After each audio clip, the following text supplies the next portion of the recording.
Welcome to another episode of Arena Talks. Today we will talk about Captain Picard and the Captain My Captain series. And my guests today are Marc 7 and Ronnie Beaton. Jean-Luc Picard was born to Maurice and Yvette Picard in La Berre, France, on the 13th of July 2305. As a child, he dreamed of joining Starfleet.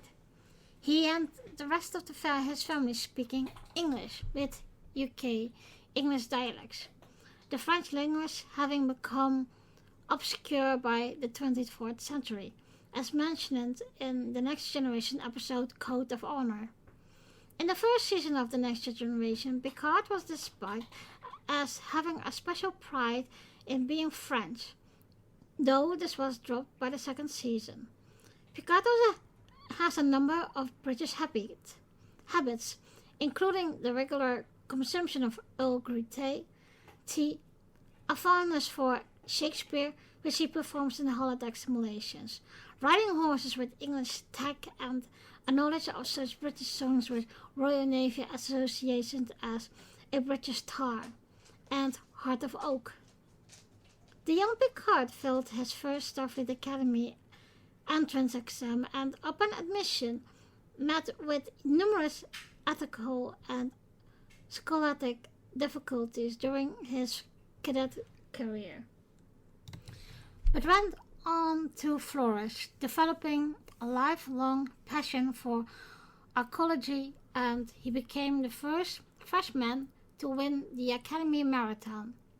Shortly after the graduation, Picard was stabbed in the heart by a Nausicaan, leaving the organ irreplaceable and requiring replacement with a pathologic implant. This proved near fatal. Ensign Picard's first posting was on the USS Reliant, later serving as first officer aboard the USS Stargazer, which he later commanded it. During that time, he performed a warp speed battle tactic that would become known as the Picard maneuver. Depicted as deeply moral, highly logical, and intelligent, Picard is a master of diplomacy and debate who resolved seamlessly intractable issues between multiple, sometimes implacable parties with a Solomon-like wisdom. Though such resolutions are usually peaceful, Picard is also shown using his remarkable tactical cunning in situations when it is required.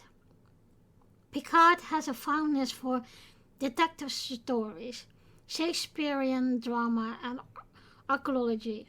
His catchphrases are "make it so" and "engaged," but also tea, Earl Grey, hot, when ordering from the computer replicator. So, welcome everybody back, Marc. Hello, Marc. Hello, good Hi. good to hear you, and my compliments to everyone who is hearing us.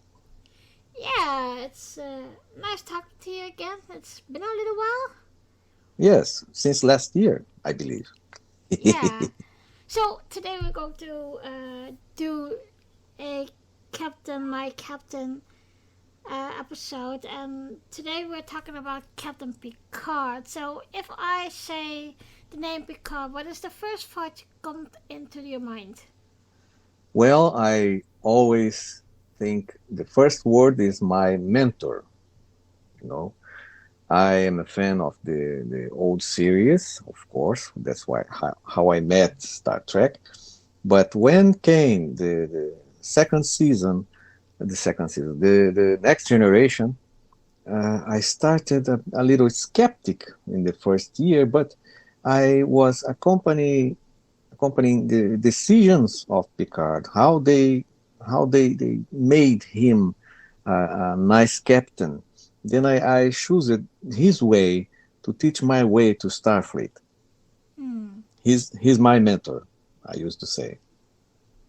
I must say they write him better than in the first few seasons, and he always had said that as well in interviews, that the first 2 years, 3 years, they still had to figure out how they gonna put TNG on, and that's why he will almost quit TNG. Yes, And I was about to talk about that. yeah. The writers were planning to kill Picard, so his death would be the best motivation for Riker to be a good captain, a good successor for him. That plan usually doesn't work because the Patrick Stewart is a great actor, so his name, his way to act literally saved Picard's life. Yeah. Because I also remember that episode that he went back thanks to Q, and he could redo his life, but then he would be a softie and not the captain that he should be, because he also had that fight with the Notion, and he's been stabbed in the heart, and they ended up giving him a artificial heart. Yes, it was a Nausicaan. Yeah, but what I meant to say is that he had. I was thinking at that moment, oh, that would be his dad, and only because of Q playing with him, he regained his life back. And like I said, I think he had some things in his life that made him as he is and as the captain he is. Yes. In fact, Q was not playing with Picard. Q was teaching Picard. It has a difference. Many of the things that Q did in all the Next Generation series, he was trying to teach someone. You see, when he make Riker to have Q powers, he was also teaching mankind to learn what is to be Q, what is to be human, what's the difference, how long way we still have to evolve in the galaxy. So, is there? Do you have any thoughts about Picard in TNG and Picard in Star Trek Picard? How different they are, or being a captain or admiral? Well, I could start by he have a synthetic body now, and the difference are huge. If you go after the details. Now Picard has a family. He have Lars as the love of his life now, and she have him too. So it's a very different lifestyle, a very different point in his life. The point he now wants to write his memories, but he still needs some adventure. It's our way to do that. And well, the difference stops there. Inside, you have the same man who wants to make the difference, to solve problems, to find and solve injustices he finds in the way. And now, in this series, he has a big problem. We are 2 episodes of this now. That's all information we have. But one thing is certain. We have the same Jean-Luc Picard as always. An old one, but an experienced one. And we know his motives and the most of his motivations, because we followed him by 7 years and by three movies, and two seasons of this series now. So we know and we are proud to know Picard very well. Do you think in the end that, or between his years as a captain and admiral, do you think he would teach on the Starfleet Academy? Well, he had this time of the academy when he left the Enterprise due to the crisis of the Hobus hypernova, and he didn't have some much time to teach in the academy. But you know, in the start of the second season of Star Trek Picard, he was there in the academy, making speeches and helping people, giving books. It's quite the Picard we know. I think yes, he had his time in the academy. So we do know since TNG, we saw a little bit of a family background of him, like with the episodes with his brother and his nephew. Now we are seeing that he has a family in a way of Loris and of course. Sorry guys, this is spoiler alert, but Hmm. we just found out that he has another son. Well, that's the big Uh, surprise. That's the big surprise. And this son, this Jack Crusher, is we can't call him Junior for obvious reasons. But if you look at Jack Crusher and you look of his way to perform, his way to face problems, his impulsivity, his way to go there and go there and go there. This is very, very much the same uh, psychological profile we had in Cadet Jean-Luc Picard. He hmm, described himself from this time the same way. And people who knew him at this time described him at the same way too. He was a winner in all his aspects. He wants to win. He wants to be a captain. He wants to go first. He wants to lead.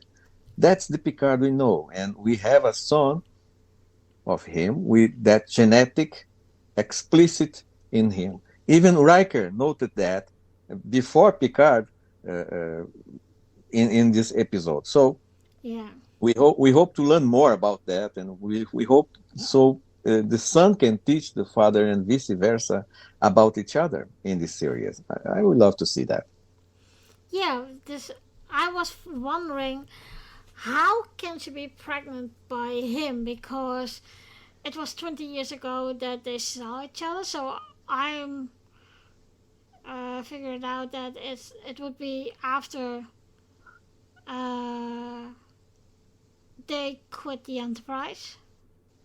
Well, in answering to your question, how we can make that? Well, we can do that today. It's the same way, the very same way. So, and as Kirk used to say, when something is necessary, you make the time. So, I believe it happened.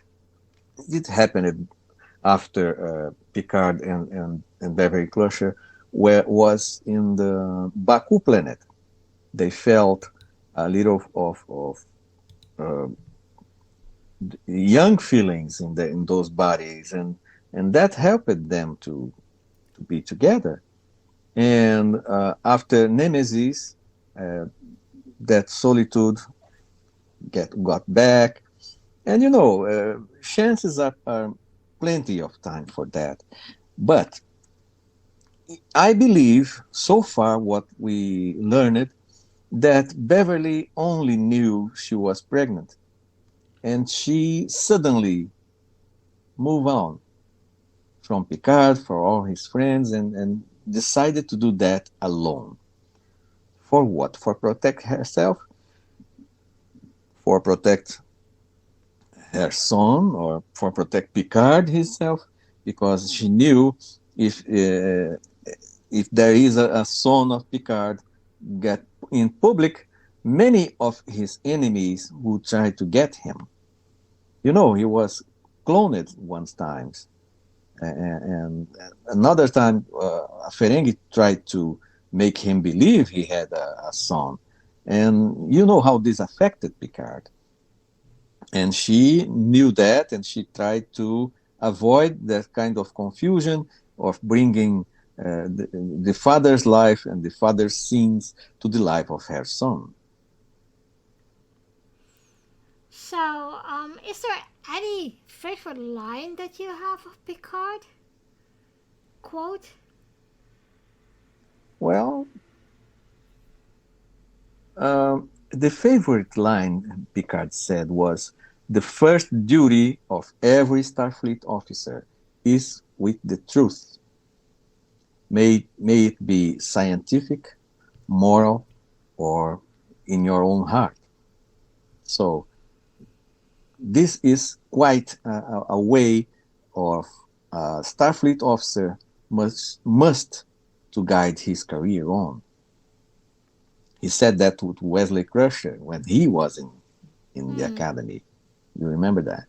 Yeah. So that's my favorite phrase of Jean-Luc Picard. The weird part of him is that he never liked children, but he had some kind of a liking to Wesley. How do you... Now we know that Wesley has a half-brother. Mm-hmm. How do you think Wesley would react when he knew that his mom has a child with Picard? Well, Wesley is not completely human now. He is a traveler. He was promoted in this kind of life. I really don't. I can't imagine what the writers are preparing for him, since we saw him in the last season. We may see him again now, and even Soji. Yeah. Right. So I really don't know. This new series, this new season is full of surprises. Yeah. And we are loving each of them. Each episode we see one surprise. We saw Worf in the second episode. We saw Riker in the first. And we are keeping... We saw the daughter of Geordi LaForge in the first episode. So I'm loving the series, and I want more surprises. And if Wesley is one of them, I would love it too. Yeah, that's what I wanted to say. Worf had a major and explosive entry in the second episode. Yep. And I was thinking, well, wow, they did it again. That's when I started to think of... They are keeping their promises now. Oh, yes. They are keeping the promises. And how the last interview I heard about with the actors and the writer, there are many other surprises to come. So I can't wait to hear them. By the way, today they will release a new episode, so I'm quite excited. Yeah. So what do you think of Picard as a captain? Picard as a captain was an example, and he always make himself very particular about that. So no one can like a good poker player, you always close your any clue anyone may have about your emotions. He would make a nice Vulcan about that, but it was Earth captain quality. So he became very particular about himself. So only him can direct his authority. All were qualities I admire in a captain. I was in a cruiser in 2015. if I remember correctly. And I saw the captain cruising the corridors, solving problems, and I could see in that man the same way. He only thinks about his work. He was not in a luxury trip like I was, but he was completely concentrated in his work, and that work was a ship with 18 decks and 330 meters long. So it's a lot of work to think about. So is Picard. He needs to concentrate himself in a ship that big with so many people depending of his decisions. And the decisions needs to come. The questions come. It's a constant. It's a very, very, very demanding job. And he dedicates everything from his mind to that job. That was exemplary as captain. Do you think that he would see Eleanor some kind of a son-like type thing? I don't know. It's another surprise. They didn't mention it. They concentrated the focus of the participants in the old crew, except the doctor who became the Borg Queen and Captain Rios that are not here anymore. Spoiler alert, right? So we really can't guess about that. I love to be surprised, and we will. I promise you that. Well, the things we saw between the scenes between young Eleanor and a little bit older Eleanor with Picard, I think it was like that because he wouldn't like children and he was drawn to also Wesley but also Eleanor. And I think if you are I don't know if it is like a mental way for Eleanor. I don't know because I didn't see it like that. I don't see it like that. It was not a mentor. It was a more paternal figure. He came there when he was a child. He gave him gifts. He tell him stories. He teaches him how to fancy with a sword, and that impregnated his little mind so much that when Picard gets back, he was a complete warrior.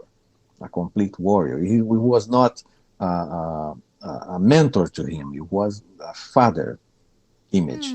You know, the mentor was where the monks who trained him and teach him to complete all the time to speak the truth. And that even so, he made to do Starfleet Academy and became a Starfleet officer. It's also a way that the paternal figure in Picard to influence his life, his decisions. So there goes our good friend Eleanor, a Romulan, now becoming a Starfleet captain. Can you imagine that? So we have talked about Picard a little bit. What likable is of him, but what do you like about Picard and what don't you like about him? What I like about Picard, well, I like the good example he was. You know, this man knew how to valorize this very Federation values, despite all the problems he had, despite all the challenges he had. He made contact with Iconian's technology, and even so, it did not corrupt him. He defied admirals that was clearly breaking the principles of Starfleet was founded on, and the Federation too. That man, he is surely a great leader of that time. We have we are lucky to have met a leader like that, and he was in the right time, in the right place, in many times. I hope I can do things like this in my life. Okay, so one time a new student came to a master, and not a master, a very successful person in his life, in his enterprise, and something like that. And he asked, can you explain me how you can get so much success in your life? The first answer was, uh, uh, my good decisions broke me here. Oh, okay, but how to every time to get good decisions? The answer was experience. Oh, interesting. But the young man was trying to to understand everything. So he asked, and how can we get experience? And the master looked to him and answered, bad decisions. So you can imagine how many bad decisions Picard made in his life. So he paid attention for that. He paid attention what bad decisions can make to the life of a man or many other men or many other people, especially the more powerful this man is. So I like most in Picard is his experience, his way to pavement the way of he and the whole Federation will follow. How how strong that leader is to be experienced, to be successful, and to be uh, clean for himself, so he can sleep at night with great tranquility. That's what I like in Picard. And what don't you like about him? Well, I don't like him to be a mortal. And well, we saw him die uh, in the first season, and he's now a synthetic body. It starts a technology, a possibility of people becoming immortals, like the people of Andromeda tried to do with Kirk and and the Enterprise, stealing the Enterprise to take them to Andromeda and building robots in the way and passing their consciousness inside the robots. Even that experiment didn't work, but with Picard it worked, right? So I don't like the fact of he is not completely human now, but he doesn't touch in the matter in the second or the third season. So if they don't touch about the matter, I will not touch too. But I need to inform something. In the last episode, when they were transported to back to the USS Titan, we can see the transport panel back in the scenery, and when we can clearly see three humans and one incapacitated human were transported. Hmm. That looks that means that Picard is read by the equipment like a human. Hmm. You know, even a synthesized body you can pass in our sensors and be transported as a human. So it's a very well done synthetic body. Yeah, but I thought that that's some that they were just in the beginning stage of it, truly. But what I want to say also is that how Patrick Stewart is acting now in the synthetic body as Picard, I Mm. think he took a good look at Data, because Hmm. I think he is acting similar as Data Hmm. now. I don't think so. You see, when he asked about how will that new body works, the doctors explained it will be exactly like a human body would work. It will get older. It will get it will function as is it's expected for a human of his age to work. So we don't have new boats, we don't have sensors, we don't have the way data felt magnetic fields or anything else. He was using a servo to open a door in Star Trek Nemesis. Nemesis? No, it was Generations. Yes, he Hmm. used a servo to open a door there. So data is still half uh, half android, half a human, but a complete person. And Picard is also a complete person, but he was a person before, so it's easy to go on with that. Hmm. So, do you have any favorite Picard episodes in TNG or in Picard? Star Trek Sorry? Picard? Do you have any uh, favorite Picard episodes in TNG or in Star Trek Picard? Well, I love the whole Star Trek Picard initiative because it's not a series; it's a movie in 10 parts. But I can't consider that. I love the whole seasons as two independent movies. But Hmm. the most episodes that I like in Star Trek TNG, the first is Darmok. Hmm. That brought me to tears. That other captain that gave his life so Picard could understand a little of Tamarian. And that was a great sacrifice for a great objective. And it opened a big, big, big door between two civilizations. It was Hmm. amazing if you think about that when the episode ends. It's fascinating. The other episode that hits everyone by the heart is the inner light when Hmm. he learns to play that flute. Yeah.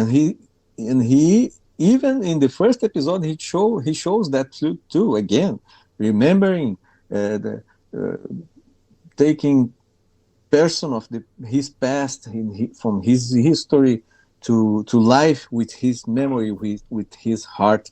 And that's how he is motivated to write memories, precious memories. Yeah.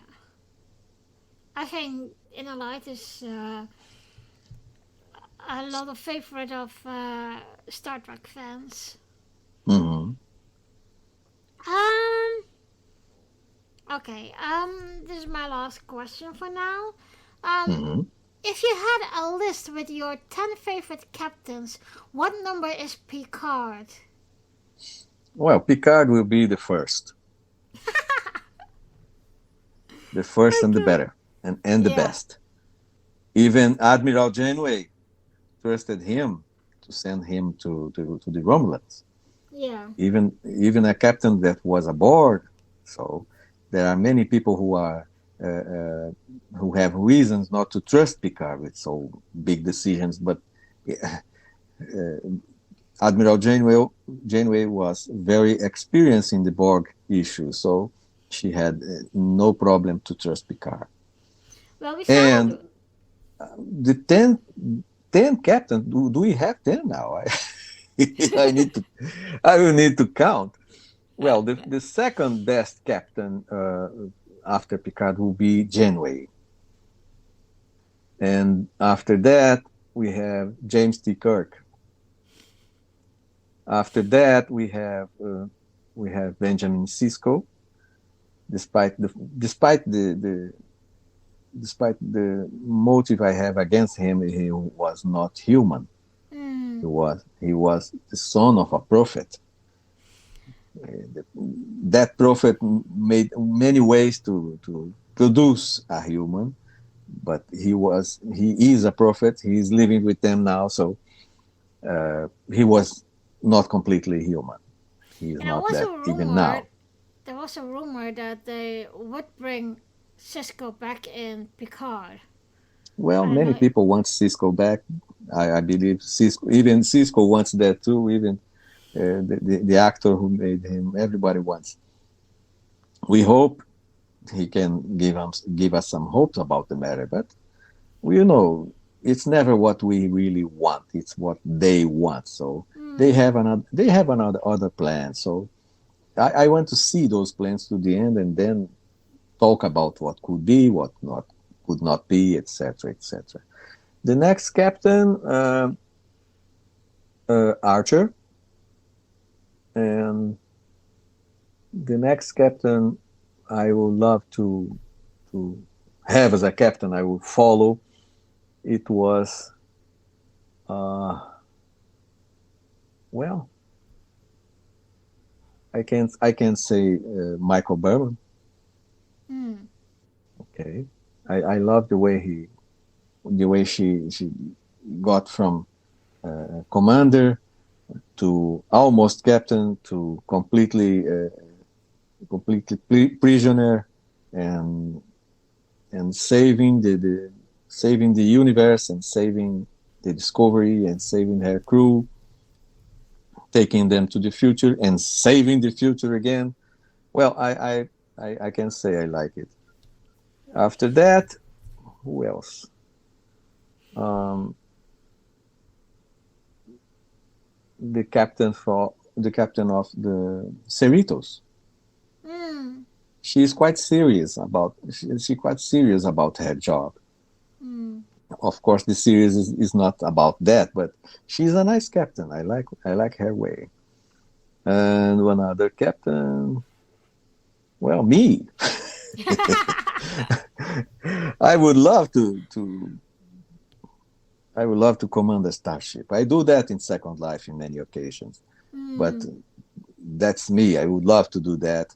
I love how Jean-Luc Picard did his work, and as I call him my mentor, I will do exactly the same decisions he made. I will work to protect my ship, to protect and go ahead with Federation itself, and to protect and evolve mankind. All the great principles of the Federation and of an evolved uh, humankind. I think it's that. Don't you By think the that way, he? by the Yeah. way, I need to declare one thing else. We can't say this captain was the best, or the other was the worst. I can say now that Captain Sean is a very, very bad captain. But the captains we know in all this series, they were the best men for that time and position he had. Kirk Hmm. was the best captain for the Enterprise that was in a time between wars, and surviving, and Starfleet and Federation was trying to survive in that time. Picard came to a time when the Federation and Starfleet were more stable. We don't need to shoot every time, but you can use diplomacy, you can use science to achieve your goals. So Picard was the best man to the time, and Cisco was the best man for start a new frontier in in the place where there were not even a wormhole to take him 80,000 light years away. So he was the best guy to be there, because there were a new danger in the gamma quadrant. And Janeway, I don't need to say, she was the best person to be in a ship stranded 70,000 years away, and she was able to bring them back. You know, every captain is a special person to be in the right time and the right place. And we are all grateful for that, because that's why I don't have a best captain. I have Hmm. all the captains we have, and I am grateful for all of them. Yeah, indeed. Well, that was my last question for now. Do you have something to add about Captain Picard? I don't know. I hope that the writers have. We know that he have a son now. We know he won a lot of things when we were captain in a starship, and now he's an admiral. And well, we love to see him happy, but we will be very happy in the next episodes and see what they are prepared for us. And I know there will be amazing things to see. So I am more anxious to know what they are, what I am about to see, even today. That's what I want to say. Let's more Picard come.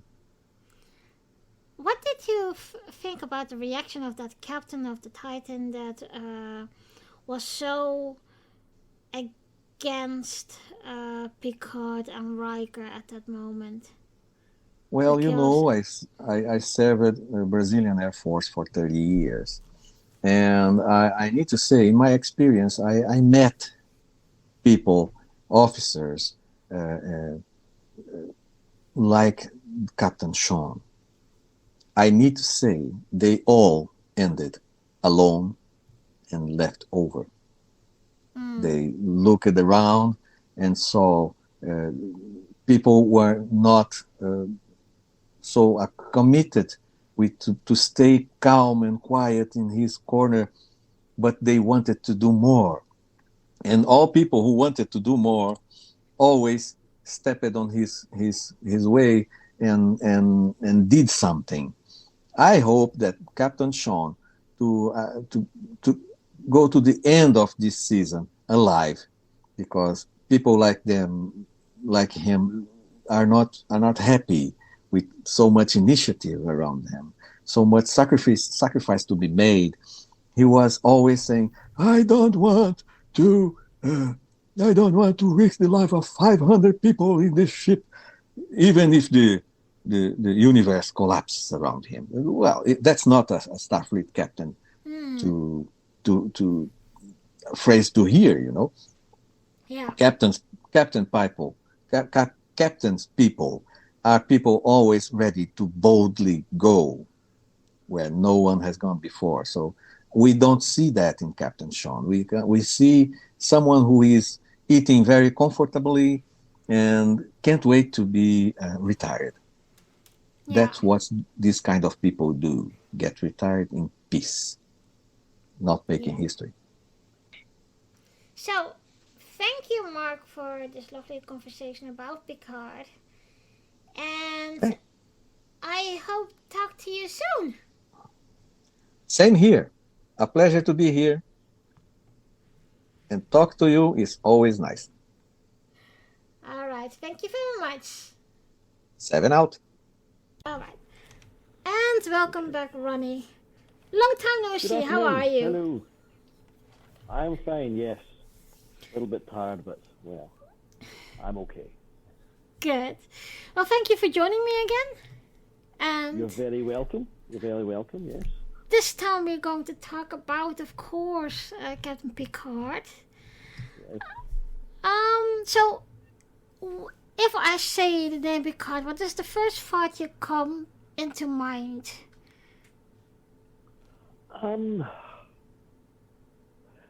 So the thing about Picard, it's often said that he and James Kirk are exact polar opposites.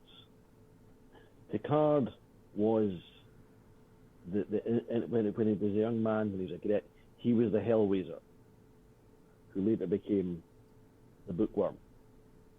Whereas the panel has it that James Kirk was the opposite. James Kirk was a bookworm who became a Hellraiser in later life.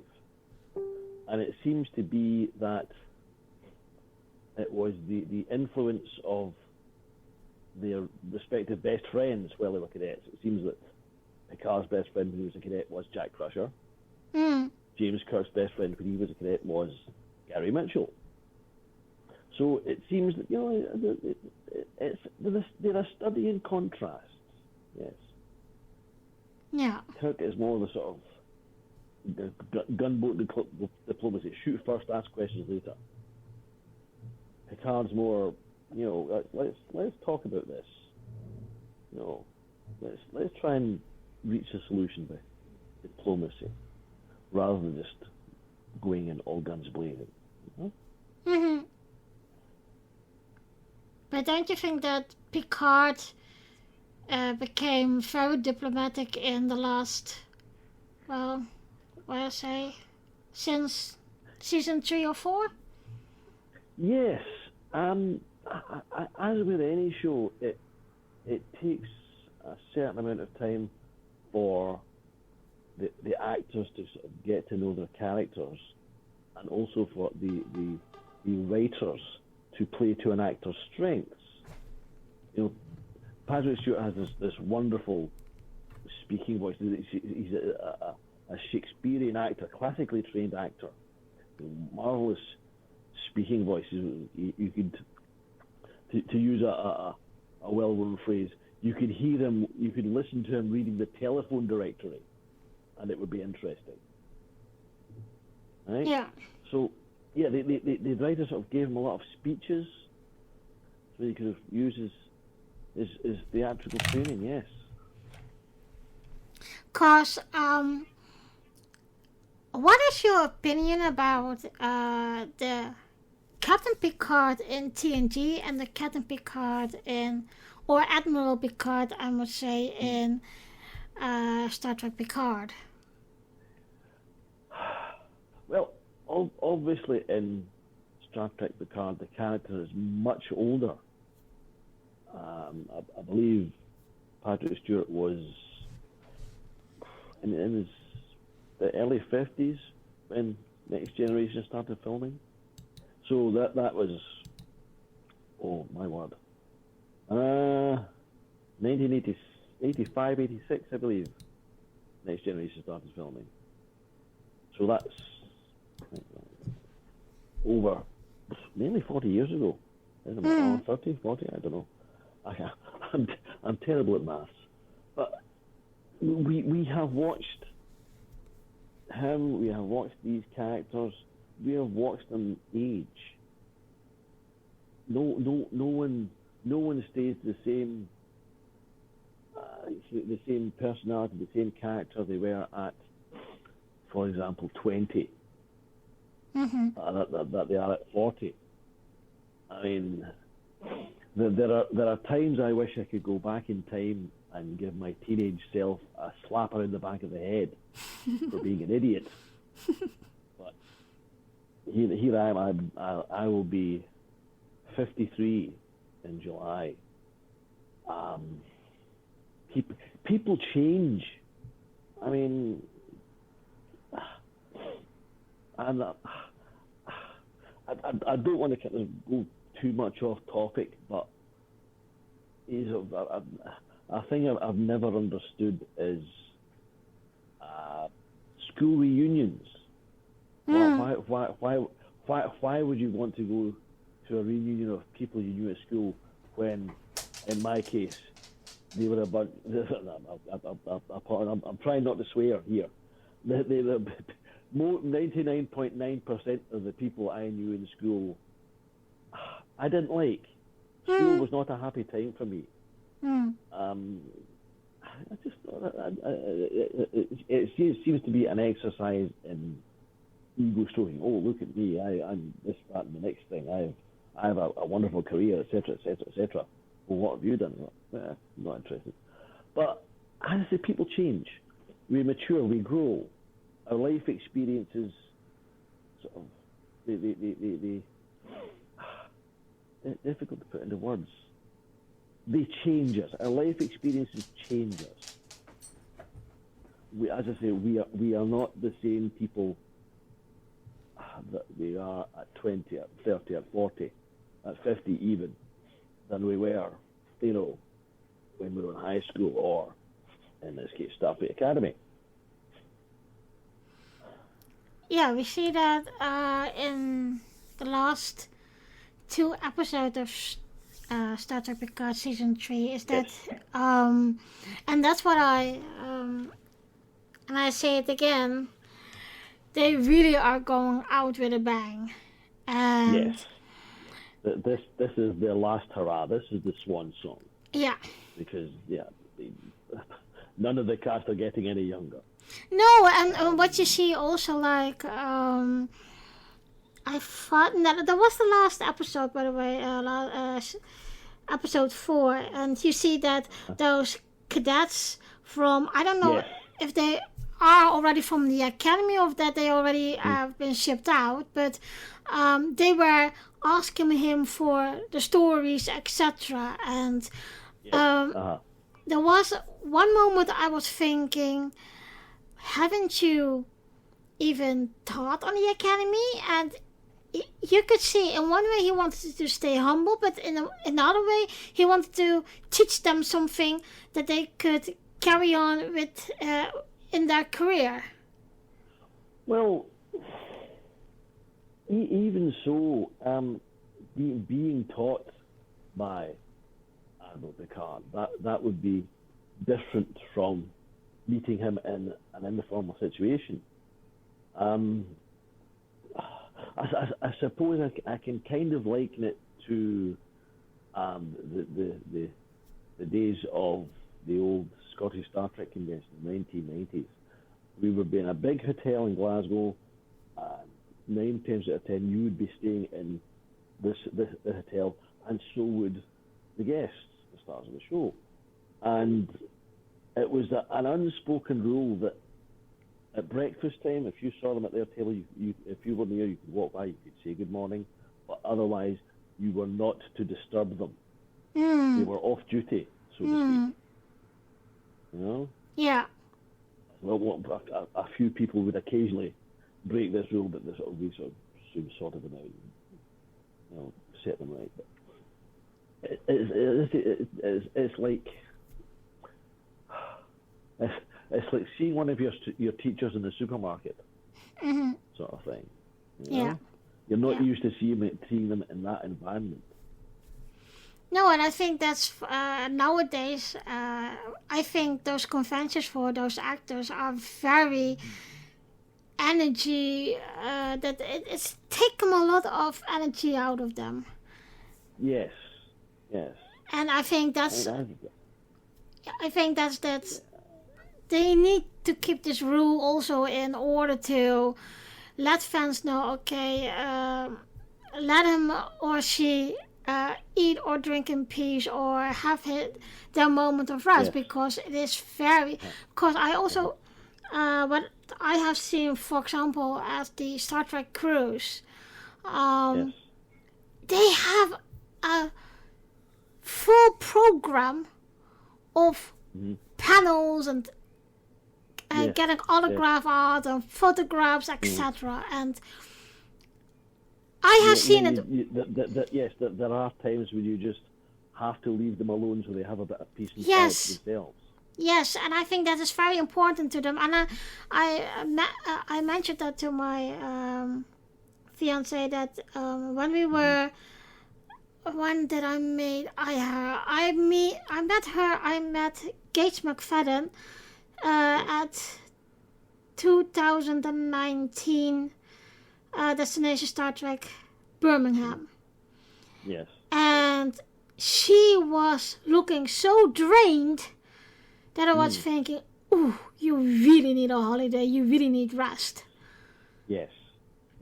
And I think you can say that of all of them, because those events are so energy full for all of. I know they are doing it with gratefulness and they are so grateful for the fans, but for their own energy, like some of them do convention and event after event, and after a while, you really see them totally, wiped out, if I can say it like that.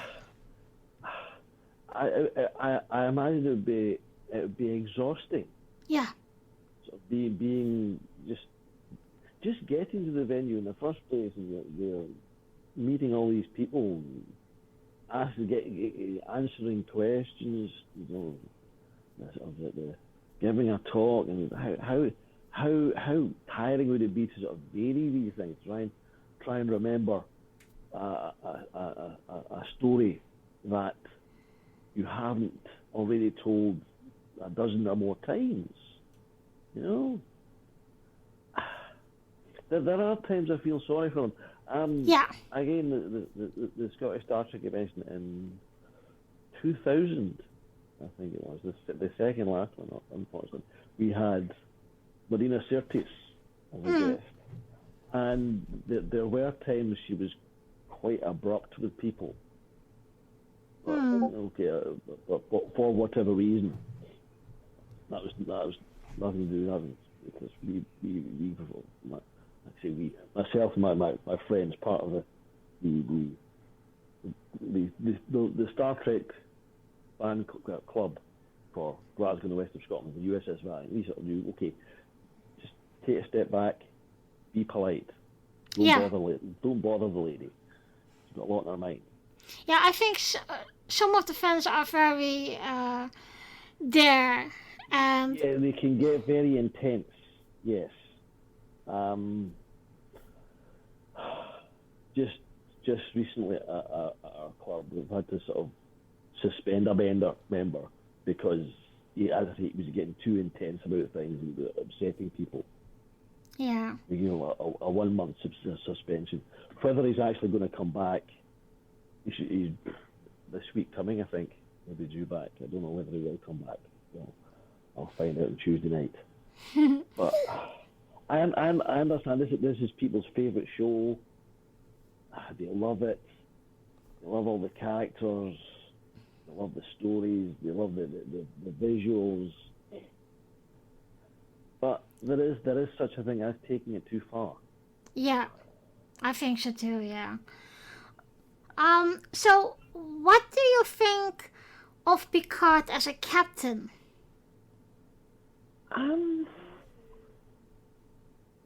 Very much a gentleman. He sort of takes things slow, as I said. Kirk would go and all guns blazing. Picard would sort of take time. So let's get to know each other first. He sort of takes things slow, take things easy. But when you get when you get on his bad side, you will know it. Yeah. So there was also those background stories about Worf. And I was very surprised in those episodes what role of Picard got and played in those episodes. Like, I can't remember what the name was, but the whole Klingon society was accepting him as in that role. And I was very surprised by that because I wouldn't think Picard would do something like that, or in the way of that he was this diplomatic that he could solve this issue for Worf and the Klingons, but also be like be as a participant as for Starfleet, or you know what I mean? Well, yeah. I suppose that even though he is a Starfleet officer, he is captain of the USS Enterprise, the flagship of the fleet. Technically, for the Klingons, he is still a neutral party. He's not affiliated to any of the Klingon houses. Well, if I mean, even the Klingons respected Sarek. So if Picard is okay in Sarek's book, then okay, he's good enough for the Klingons. And this is an interesting thing. I mean, surely in Star Trek Picard we should see perhaps one or two more Klingon Starfleet officers. time has moved on. I think we saw one briefly in an episode of Lower Decks. I'm not sure. Serving aboard the Cerritos. And I thought, oh, who did he piss off to serve on the Cerritos? Yes. Oh, but anyway. but we're getting off track again. So. But I do think that we see, like I said before, Picard became more and more diplomatic, and in the seasons, well, like I said, after 2 or 3 seasons, and I think those background stories about him with Worf, for example, and talking about Worf, he had a freaking big interest in Star Trek Picard. Yeah. Oh my God! That was wonderful. I mean, this is it again. You'll find this with actors who sort of play very serious characters. They have a warped sense of humour. Yeah. Again, the days of the Scottish Star Trek convention, we had Michael Don as a guest one year, and he's a wonderful sense of humour. He did this stand-up comedy routine of a conversation between Worf and his son Alexander. Alexander's choice of occupation. I do not think a ballet dancer is an honourable occupation for a Klingon, my son. Yeah. So we have this whole thing in Picard says, I'm Worf, son of Mo, blah, blah, blah, blah, blah, blah, blah. I have made tea. So bang, comedy. Just comes out of nowhere, you're like, okay.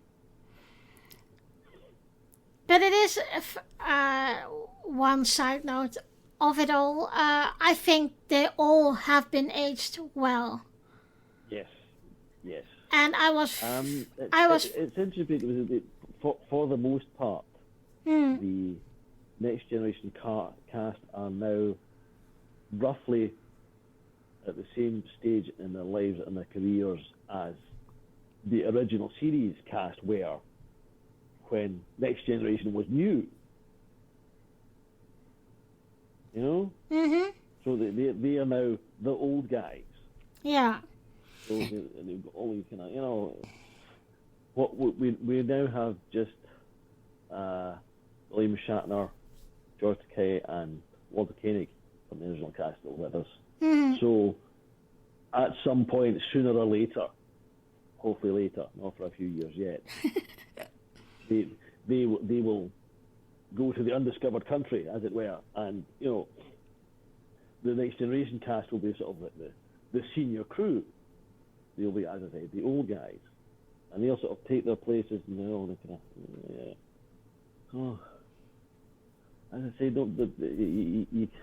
you can't fight age. Mm. You know? And you know what? It's still buggering me a little bit, but we know Picard has a synth body now. Yes. But he came over like if he is really fragile at the moment, I think, in Picard. Yeah, but it seems to be his synthetic body will now age and progress naturally. So as I say, Patrick Stewart is a gentleman of mature years. I believe he's in his early 80s. Now. So if you're that age, you can't really do any action scenes. You know, fall the wrong way and you break a hip. No, God forbid. I mean, so they leave the action stuff to the younger people. Yeah, he's matured. You know? Yeah. It's like I don't know if you watch a show called Escape to the Chateau. This is a retired British Army officer, his younger wife, and they have 2 small children, and they have the property prices in London are horrendous. So they bought a rundown French chateau, and they're living there, and they're restoring it and sort of turning it into a sort of a wedding venue. And part of the charm of the show is watching the two children grow up, because the first series, little boy was maybe a year and a half old, and his sister was just a baby. But now the final series just finished, and now he's 10 or 11, and his sister's not close, his sister's close behind. But as I say, to return to the people grow up, they grow older. You know, as my older brother gets older, I can sort of see him turning into our father, sort of thing. You know, sort of thing. You know. As we are looking at not his career life, but his family life, and we take what is happening in Star Trek Picard to an account, did you want to see more of his family life, or would you say just his Starfleet career is satisfying me? It's a tricky one. It might have been an idea, sort of season 4 of Next Generation, to spend a second episode in France where he's recovering from being located aboard, and he's getting to know his brother, sister-in-law, and young nephew a little better. Yeah. But yeah, alas, it wasn't to be. I don't know. Sometimes the writers of episodes make strange choices. But, so what are your thoughts when Picard found out that he had a secret son with Beverly Crusher? Well, that kind of came out of nowhere. I was like, oh, okay. So people have kind of like speculated, okay, where in the timeline does this happen? Yeah, this is going to be interesting. Yes. Yeah, I was surprised as well, and in one way, I had hoped for it, but on the other hand, I was saying, okay, but the conversation they had about that, I think that it was very on point from Beverly's point of view. Yes. And when we see Jack eventually talk with him, and I think there was also a moment when Picard was in 10 forward, or was on 10 forward, when he was talking to those cadets, and Jack was asking him, well, did you have a life out Starfleet? But at that moment, Jack they didn't know who each other were. Yes, or Picard didn't know that this young man was his son. Yeah, and what I think in the end of the last episode, I think Jack was coming around with, okay, he is my dad, but he is also good in what he is. And sorry guys, a little bit more spoilers, but okay. There was the moment that Admiral Picard came back to the bridge, and Riker gave him the commands over of the Titan. And they sat down in their normal seatings, like Riker on the left and Picard on the captain's chair. Yes. That was so nostalgic. What was your reaction of that? Because we know about how there, and of course that conflict at that point. When they were in TNG, they didn't have much conflicts as what they had in. That was one of the late Gene Roddenberry's decisions. Okay, this is the 24th century. People have moved on from interpersonal conflicts, etc., etc. But the writers were thinking, no, then the conflicts have to come out from outside, and that'll be kind of boring. So you notice that, I think the later seasons of TNG and then into DS9 and Voyager, we have more. The characters have more personal problems. A definite shift away after Gene Roddenberry passed away. Yeah. So everyone has problems. No one is perfect. I don't think people will ever be perfect. We are imperfect beings. Everyone makes mistakes. Some more than others, true enough, but the least we can do is try and learn from them. Yeah. And try and become better people. Yes. Do you have a favorite quote of Picard? Well, none from the series. No. The American animation series, Beavis and Butthead, Misadventures of Two Juvenile Delinquents. It was on the MTV back in the 90s, and they were sitting in their room watching television and sort of passing comment on music videos. And there was an episode where they both fell asleep and dreamed they were in various television programs, including Star Trek: The Next Generation. Yeah, I saw that one. So you had Butthead as Captain Picard and Beavis as Rick and this whole thing. And apparently Patrick Stewart absolutely loved it. He was roaring with laughter. So I believe that shortly after this episode of Beavis and Butthead aired, they were shooting an episode of Next Generation, and Patrick Stewart was due on set, and Jonathan Frakes sort of quick, okay, here he comes, make way for Butthead. To which he replied, "That's Mr. Butthead to you." So he has a sense of humour about things. Yeah.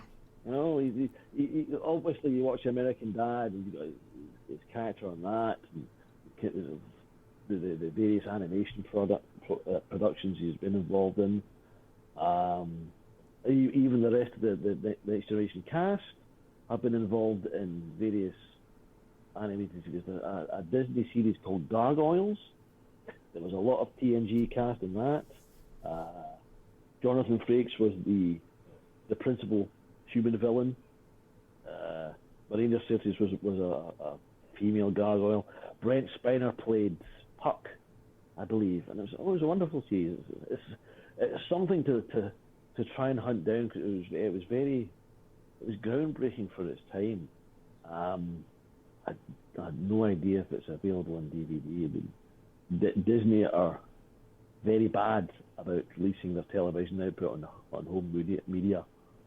So this is why we're at season 3 of The Mandalorian, and there is no sign of any home media release. It's streaming only, so they make constant revenue out of it. But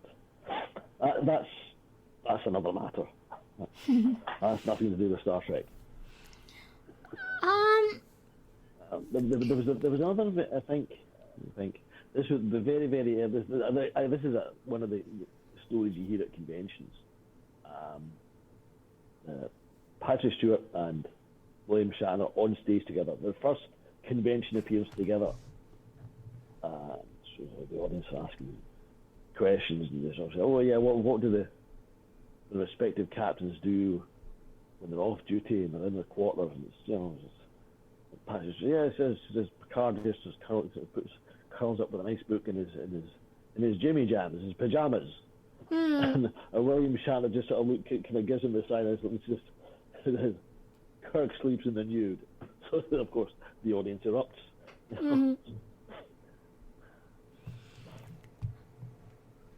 What Picard episode of TNG or Picard is your favorite?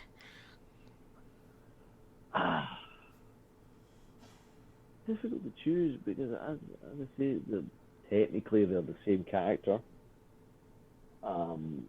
the Picard of Encounter at Farpoint is, yes, technically it's the same Picard of Star Trek Picard, but as I say, he's grown. He has that life experience behind him. But, he's a good character. Yes. Sort of. How can I put this? A sort of. I don't know. No, I can't put this as sort of. He gives hope to bald men everywhere. Speaking as a baldy myself, it's okay if sort of women are falling all over him, then there's hope for me yet. Do you think that they rather had to make him British than a Frenchman because he got a lot of British habits and British likings than he would be as a Frenchman?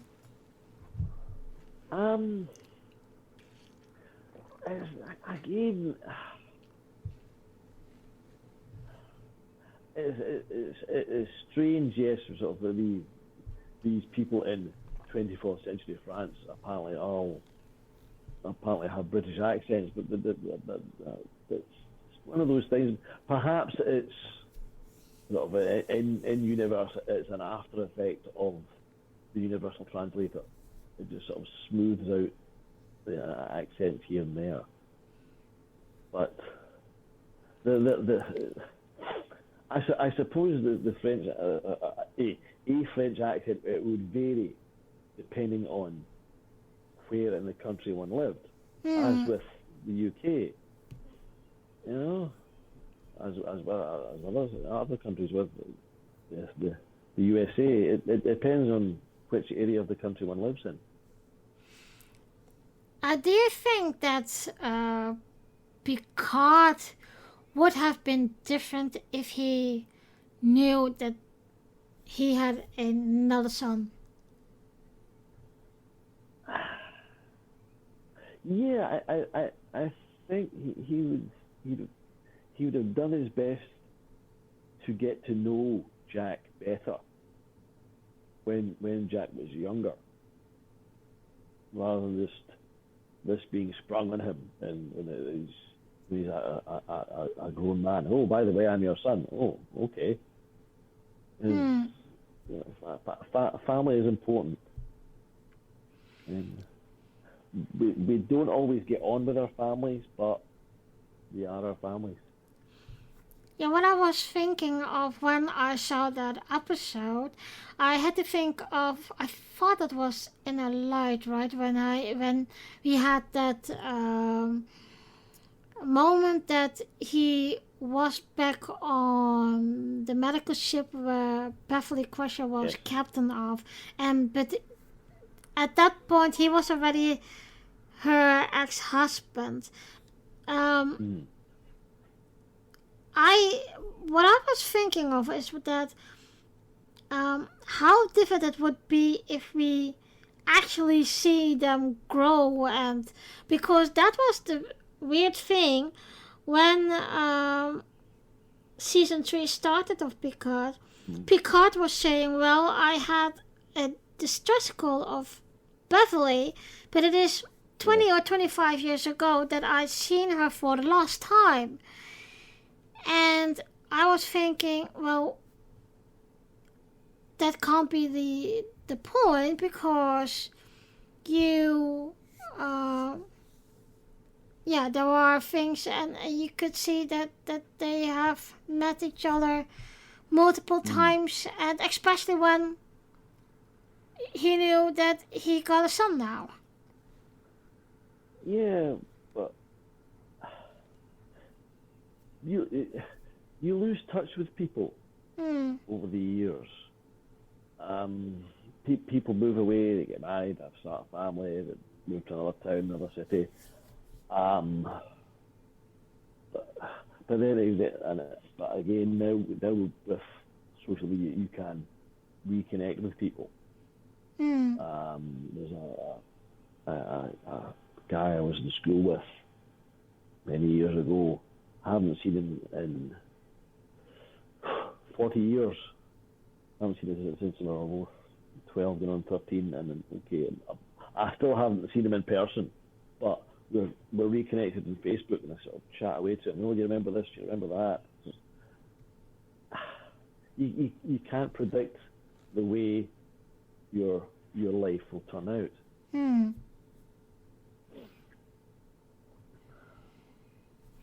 Do you think that what I wanted? I forgot the question, but I got another one.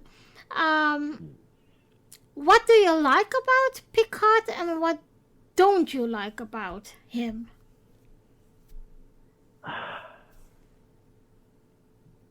Well, this is it. Okay, he as the series opens, as Next Generation opens, I have to say, he is a man of mature years. He's not in the first flush of youth. He's middle-aged by our standards. So he has that life experience behind him. Whereas James Kirk became captain at quite an early age. So did Picard, apparently. But as I say, the life experience has changed them. And as I said at the beginning, they are polar opposites, it seems. Do you? I really can't think of anything I dislike about the character. When Star Trek Next Generation was first announced, I believe Patrick Stewart was the only cast member that I was familiar with. This is nearly 40 years ago. Yeah. So this is pre the internet as we know it. And if you wanted information about a new show, it was all rumor and speculation. Perhaps an article in a magazine. And, the cast has just been out. Blah blah blah blah blah. All these people are up. Nope, not familiar with them. There was no such thing as Wikipedia. There was no such thing as Google. No IMDb. There's maybe reference books in libraries or, as I say, movie magazines and television magazines. But even so, there was very, very little reference material. Yeah. So everything was new. Like, oh, wow. And we kind of get to know the characters, we get to know the actors, and then suddenly you start seeing them in other things. You're like, oh, there's such and such, there's such and such. There's a rather famous picture of Jonathan Frakes as Captain America, including his beard. Yes, so standing on the lawn outside the White House. This is back in the very early 80s. There's an old show, Hill Street Blues, an old cop show. Jonathan Weeks turns up in that for a couple of episodes as a criminal. Dwight Schultz, he appears in an episode of Hill Street Blues as a cop. And it's like, honestly, I was watching the DVDs of this a couple of years ago in the episode he was in. I didn't recognise him at first. Not until it took off. It's like the episode's set in winter, and sort of the police officers all sort of wear these warm, furry hats. He takes his hat off, and it's like, it's Dwight Schultz. Okay.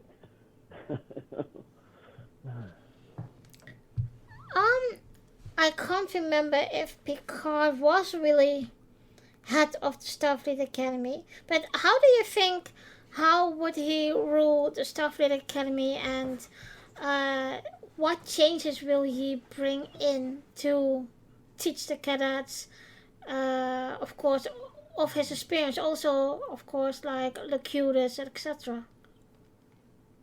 Ooh, that's a very good question. I've always wondered. Okay, he makes a start of he makes a log entry, and then we've got the episode. Blah blah blah. All this happens. How much of all that goes on the official record? So there's bound to be some stuff that Starfleet would prefer to keep secret. For example, again going off on a tangent, Star Trek Discovery, the fate of the Discovery and Spock's adopted sister, Michael Burnham. Obviously, in the real world, these things happen after the events of the original series being made, but in universe it happens before. So people are asking, oh, why didn't Spock tell Kirk, his best friend, about his adopted sister was? Well, because it's classified. Mm-hmm. There are things you would not tell your best friend about your family because it's personal things, you know. I thought they did mention it in TOS one or twice that Spock said, well, I haven't talked to my sister or seen my sister for 2 years or whatever. And I can't remember which episode that was, but we only see in Discovery how that bond was, and there we see how much... It's tricky because as much as fans would like this to sort of like all kind of follow one from another, make logical sense, the writers are just making things up as they go along. And we the fans are sort of trying to shoehorn things into. There's a little gap there. We can put something in there. There's a gap there. Put something in there. Oh, here's something we never previously knew about this character. I mean, again, Spock did not tell James Kirk that he had a half brother, Cyborg. Yeah. You know, so as I said, there's things about your family you would not tell other people because there are things you don't talk about to other people. Yeah. The family scandal, you know, this is what people in my mother's generation sort of, they were very kind of very sort of worried about what the quote unquote neighbours, you know, social standing, etc., etc. I don't care about any of that. But anyway, we're getting off topic. Yeah, I have one last question. Okay. If you had a list with your 10 favorite captains, what number is Picard?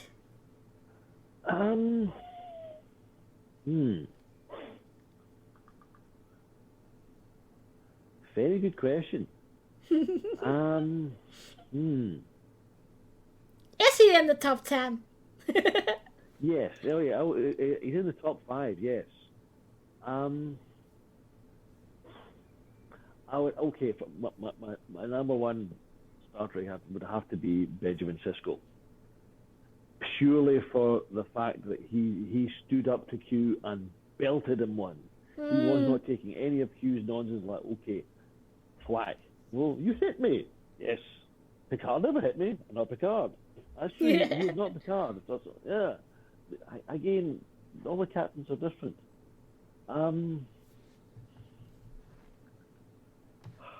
I would say Jean-Luc Picard is my number 2. Okay. Second favorite, yes. Okay. This is a side note. Being a fan of the various Star Trek comics, I've always felt that Patrick Stewart was very difficult to get a decent likeness of. I've no idea why. And even with the action figures, Yeah. the old Playmates action figures from the 80s, I always felt the figure of Locutus Yeah. was a better likeness than the one of Picard. It's a curious thing, because with Star Trek being a licensed property, this is something that the fans expect. They expect good likenesses of the characters, and this is something that Marvel Comics had trouble with when they had the license for comics. And it was like I believe it was a Voyager comic. I was reading it thinking, who are all these strange people with square heads? You know, it's like the artist really had trouble getting good likenesses. Perhaps it was just their style, but yeah, good likenesses weren't a thing. Do you still have But that's just my opinion. Do you still have expectations for the time remaining of the character Picard? Well, we've only a handful of episodes left. And yeah, it's going to be interesting to find out who and what is behind all this. I mean, we've seen in the various trailers that Moore is returning, apparently, and also the holographic Moriarty. There's also someone said there's a rumor that Q might appear at some point. And Cisco. I don't know. It's all speculation at this point. We'll just have to wait and see. Yeah. Yeah, well, I think we are at the end of this episode. Is there anything you'd like to add about Captain Picard or Admiral Picard?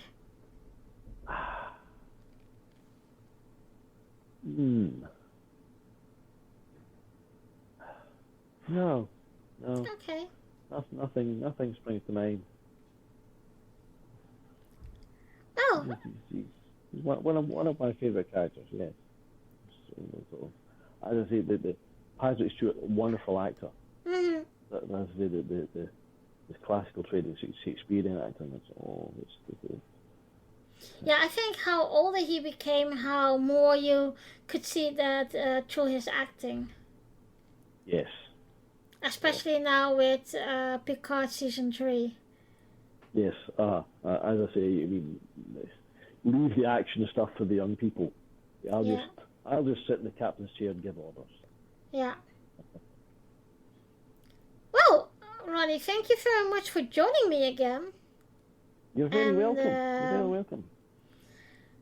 I'm looking forward to have another chat with you about Star Trek, of course, always. Okay, anytime. And happy to help. Yeah, well, thank you very much, and we will talk soon. Okay, bye-bye. Thank you. Dear listeners, thank you for listening, and join me in 2 weeks for a new episode of Arunda Talks. The next episode is about the Green Gamblet. You can listen, subscribe, and comment to Arunda Talks on the YouTube channel or join the Facebook group. I also like to tell you about my other podcast called Girls Talking Trek. Girls Talking Trek is a podcast hosted by 2 female trekkers who will recap every 2 weeks an episode of Star Trek, starting with TNG. All the episodes will be recapped and chronically following. Girls Talking Trek is also to listen, follow, and subscribe on Anchor, Google Podcast, Spotify, Amazon Music, or on your favorite podcast app. Every 10th episode will be a video episode, so you guys can see us when we talk about the episode. We also have a YouTube channel and a Facebook group where you can comment on the episode. I will see you in 2 weeks.